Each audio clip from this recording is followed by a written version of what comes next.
Okay, hello. This is Saturday, so that would make it, I believe, should be um, day 10, and that would be my ninth update, day 10 post-op. So, um, so that everyone knows, I'm feeling awesome, except I was really tired today. I think the expo yesterday took a lot more out of me than I expected. And I planned to sleep in a little bit more than I did. Didn't sleep all that well when I first tried to sleep, that kind of thing. Normal stuff. But I did notice I was kind of run down. So I was only going to go for an hour or two. And then I don't know if all of you know, but I'm getting involved in growing gourmet edible mushrooms. Not magic mushrooms, to each their own, but gourmet edible mushrooms. So oysters of a couple different types, lion's mane, coral tooth, saffron milk cap, amethyst deceivers, things like that. Really delicious gourmet mushrooms. And today I needed to stop before I went to the expo and prep some spawn and some substrate, do some mycological things basically. And it took longer than expected. So after about 3 hours of doing work, there was no way. I even took a 20-minute nap while I was waiting for some of my things to prep, my laminar flow hood. And honestly, I was so tired afterwards that there was just no way. I got all spiffed up. I was all excited. I have my Doctor Who leggings and my Deadpool earrings, and I was feeling really ready to go. And I packed myself healthy snacks and some not so healthy snacks, and my water, and had my art book ready to go back. And it was not going to happen. So hopefully I can go back tomorrow and spend a couple of hours enjoying it. You know, see a couple of people, grab the last of the stuff that I left at the amazing DPI Studios booth. A couple of pieces by DPI Studios on my walls. Because Jason and Margie are amazing and have been taking good care of me, as have Rich and his wife, who I now cannot remember, and I'm so, so sorry. But if it helps, I forgot your husband's name too until he reminded me. So, yes. But you guys have been amazing, and everybody else has been so good, offering me places to sit while I'm at the con. Like, here, come here, sit behind my booth. I have a comfy chair. Here, do you need to rest? What can I do? People have been really good, and I really appreciate it. What I appreciate even more is if you take some time to think about donating a kidney. If you are of generally good health and you don't have someone in your family who suffers an illness that is likely to lead to you needing to donate to them, please consider it. You can literally, actually, fully save a life. And that's the thing I think I should talk about today.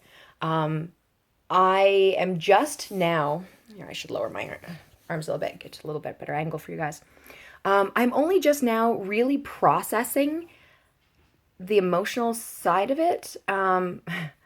My friend Margie said it's kind of like I delivered a baby because of the fact that I'm so emotional. I can cry at the drop of a hat at stuff that's sappy right now.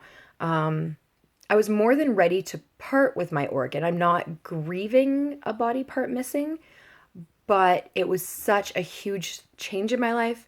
I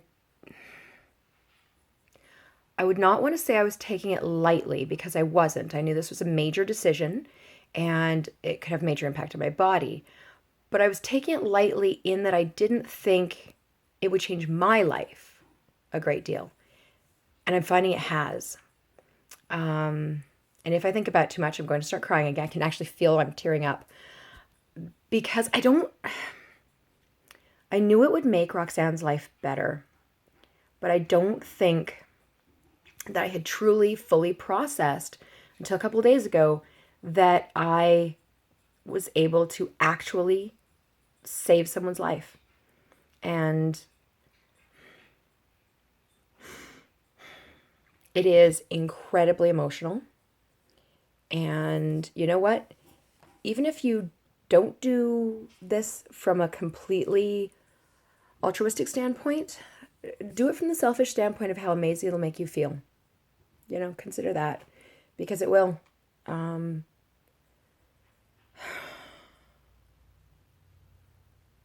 It's, oh, see, and I'm not one of those like pretty glowy criers. I always get the bright red nose too. but it's amazing what it's done. And so I'm a little bit touchy. I'm quick to cry right now. I expect that that will ease up. Um, but it is happening right now. Um, Other than the fact that I don't have a lot of stamina physically, I feel great. But yeah, it's it's really hitting me, and it's kind of wonderful. But it's something to process. And so, hey, just wait. Apparently, organ recipients often end up getting cravings and mannerisms and strange likings for things that they had never had interest in, but that they actually somehow got from the donor. Even when it's a blind donation, like this with Roxanne and I, you could say, okay, well, that's doesn't tell you anything because, quite frankly, she could have picked it up from me because I've gotten to know her over time. But in reality, people who've never met their donors, or they get it from a donor cadaver and then discover the family later, pick up all these odd things. And they think maybe there is actually something to do with cellular memory, which is really quite something. And I've decided that it's got to have something to do with the truth, because on the last day, did I already tell you this? Let me know if I did. Comments or something. In the last day that I was in hospital, as I was getting checked out, was the Sunday, and she actually went home the day after.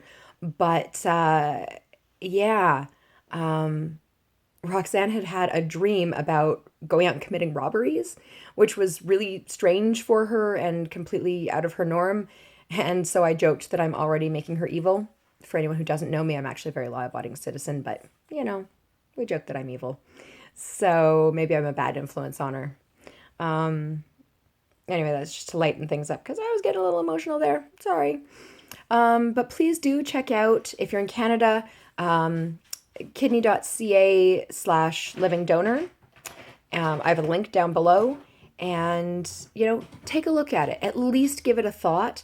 And even if you're not comfortable being a living donor, please, please, please make sure that you have signed your organ donation, check mark, or your card, or however it's done in the province or state that you're living in. And B, talk to your family, because anyone who's around after you, who makes those decisions, to pull the plug or what to do with you, things like that, even if you said yes to being an organ donor, they can say no. So you need to impress upon them that it was your wishes. Unfortunately, depending on the state that you're in when they find you and how long you've been dead and what have you, they may or may not be able to take anything.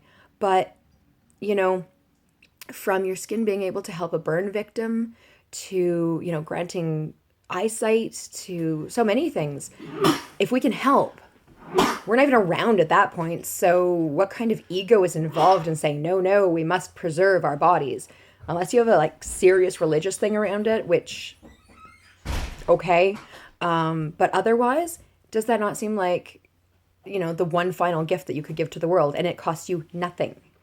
So that's my thing. With luck, I'm hoping that there will be so much donated when I go that all that'll be left, they can put in a sandwich bag and stick it in the incinerator and be done with it. But, if not, if for some reason they can't take it all, then I'm hoping for, some kind of happy, biodegrading, put me in a tree or whatever, sort of a eco-friendly burial, because everything else is really kind of terrible for the environment. But yes. And so, yeah, I'm rambling because I tend to ramble anyway, but more so right now with all of this. It's worth doing. Please, please consider it. I mean, most of us can't be, firefighters and stuff, but you can be a hero and save a life doing this if you're healthy enough to do it. If you're not healthy enough to do it, please don't feel bad about that, but spread the word.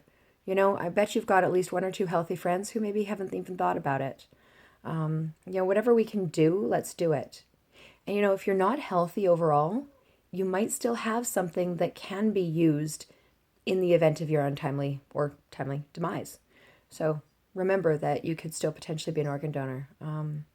Yeah. So everybody, please consider it. And yes, thank you. I am doing okay.